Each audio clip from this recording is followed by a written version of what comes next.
মেহমান দেখে রাগ করবেন না, মেহমান দেখে চেহারা বিবর্ণ করবেন না।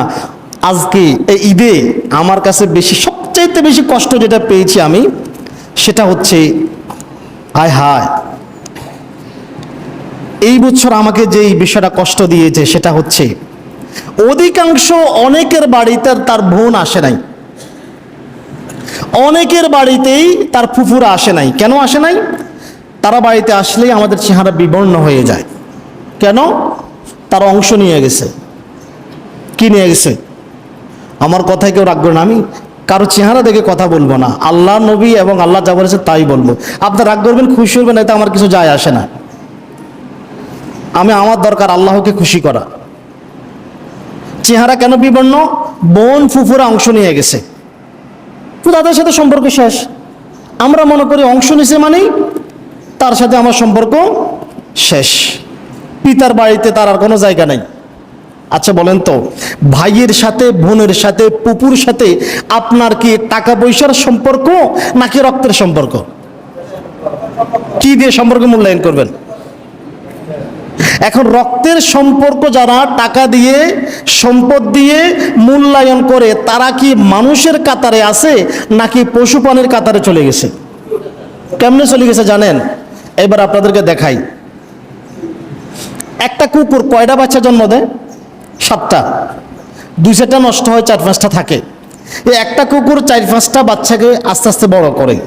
একটা সময় যখন বড় হয়, 4-5টা কুকুর, একই মায়ের গর্ভের 4-5টা কুকুরের বাচ্চা, এদেরকে যদি একসাথে খাবার দেন, তারা খাবার নিয়ে কামড়াকামড়ি করে কিনা? একটা অপরটার গায়ে আঘাত করে কিনা? কামড় দেয় কিনা? ঘেউ ঘেউ করে কিনা? কেন? সবাই চায় বেশি খাওয়ার জন্য। এটা কুকুরের স্বভাব। সম্পদ নিয়ে, খাবার নিয়ে, অর্থ নিয়ে ঝগড়া করা, এটা হচ্ছে কুকুরের স্বভাব। তো কোনো মানুষ যদি সম্পদের কারণে তার বোনের সাথে, ভাইয়ের সাথে, পুপুর সাথে সম্পর্ক ছিন্ন করে, তাহলে সে কি মানুষের কাতারে আসে নাকি কুকুরের কাতারে গেছে? আপনারাই বিবেচনা করেন, আমি বললাম না। আল্লাহ যে বলেছেন উলাইকা কাল আনআম, তারা পশুর মতো। পশুর মতো নয়, বালহুম আদাল, বরং আরো নিকৃষ্ট, আরো নিকৃষ্ট। এখন আমরা অনেকে মনে করি, আমরা মেয়েদেরকে আমাদের দেশে বুঝায় অংশ মানে ধ্বংস।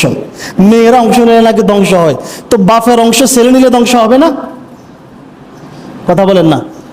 বাপের অংশ ছেলে খাইলে মজা, আরাম, মেয়ে খাইলে হারাম। হ্যাঁ, আপনি ছেলে আত্মীয় স্বজন দেখবেন, বোনের সাথে সম্পর্ক ভালো রাখবেন, পুপুর সাথে সম্পর্ক ভালো রাখবেন, আপনার চাচাজাটার সাথে সম্পর্ক ভালো রাখবেন। এই জন্য তো আল্লাহ 2 গুণ দিছে আপনাকে।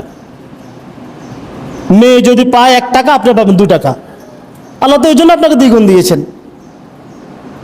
বাপের অংশ ছেলে খাইলে মজা, আর মেয়ে খাইলে। এখন বোনের সম্পদ যে আপনি 40 বছর 10 বছর জোর করে ভোগ করতেছেন, আদায় করতেছেন না, আপনার সম্পদ কি হালাল রইল না হারাম হইল, এটা একটু মাথায় ঢুকাইয়েন। আমি বললাম না আর কি, আপনারাও তো ইমানদার দাবি করেন, মাথায় একটু ঢুকাইয়েন। আপনি সোজা কথা বুঝিয়েন, আমি আপনাদের ইমাম সাহেব না? ইমাম সাহেব না? আমি মনে করি এই পশ্চিমাত্রে 3 ঘন্টা জায়গা কিনলাম। এই জায়গাটা আপনাদের কেউ একজন 5 বছর জোর করে খাইলো, আমার এটা ভোগ করতে দিল না। অথবা যার কাছ থেকে কিনলাম সে টাকা নিছে কিন্তু আমার দখলে দিল না। এখন এই 5 বছর 10 বছর সে কি হালাল খাইলো না হারাম খাইলো? তো পিতা মরার পরেও তো আপনার বোন মালিক, বোনকে দেন নাই কেন? আরো বোন যদি সংসারে আসে, লই যা, এই বাড়িটা জায়গা হইতো না। হায় হায়। এখন প্রশ্ন করবেন, হুজুর তো বোন কি তার ভাইকে ছেড়ে দিলে অসুবিধা কি? বোন তার ভাইকে ছেড়ে দিতে পারে, কতটুকু ছেড়ে দিতে পারে? 3 ভাগের 1 ভাগ। ওসিয়ত করতে পারে জীবদ্দশায় তার পুরা সম্পত্তির 3 ভাগের 1 ভাগ। যার কোনো সন্তান নাই, কিচ্ছু নাই, যার সম্পদ খাওয়ার কেউ নাই, সেও যদি দান করে, আল্লাহ নবী, ওই যে কালালার একটা হাদিস আছে, একটা আয়াত আছে যেখানে বলেছেন তুমি যদি দান করো তাহলে তোমার টোটাল সম্পত্তির 3 ভাগের 1 ভাগ দান করতে পারবা। কথা কি বুঝে আসছে? কিন্তু আমরা বাইরেতে সবটাই মারা দিতেছি। হ্যাঁ, হায় হায়, কি জবাব দিবেন? আপনার বোনের সাথে আপনার সম্পর্ক সম্পদের নয়, আপনার সাথে আপনার বোনের সম্পর্ক রক্তের সম্পর্ক।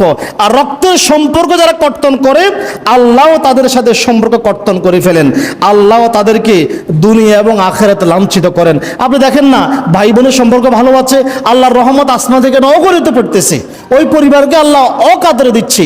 আর ভাই বোনের সম্পর্ক নষ্ট করেছে, আল্লাহর পক্ষ থেকে যত কোটি টাকা ইনকাম করুক বরকত নাই, হুট করে দেখবেন যে সম্পদ নাই। কারণ ওই যে একটা হাদিস আছে, আলোচনা তো দীর্ঘায়িত করা যাবে না, আল্লাহ নবী বলেছেন, কেউ যদি চায় তার দুনিয়াতে হায়াত বেড়ে যাক, আয়ু বেড়ে যাক, সেই জন্য রক্তের বন্ধনের আত্মীয়দের সাথে সম্পর্ক ভালো রাখে। আপনার ভাইয়ের সাথে, বোনের সাথে, চাচা জ্যাঠার সাথে, ফুফুদের সাথে, তাদের সাথে মামা খালাদের সাথে সম্পর্ক ভালো রাখেন, আপনার রিজিক বেড়ে যাবে। ওয়াল্লাহি রিজিক বেড়ে যাবে, বিশ্বাস করেন। আপনি তাদের জন্য 500 টাকা খরচ করেন, আল্লাহ অন্য খাতে আপনাকে 5000 টাকা দিয়ে দিবে। আল্লাহ তাআলা আমাদেরকে আত্মীয়তার সম্পর্ক অটুট রাখার, বজায় রাখার তৌফিক দান করুক। সকলে বলি আমিন।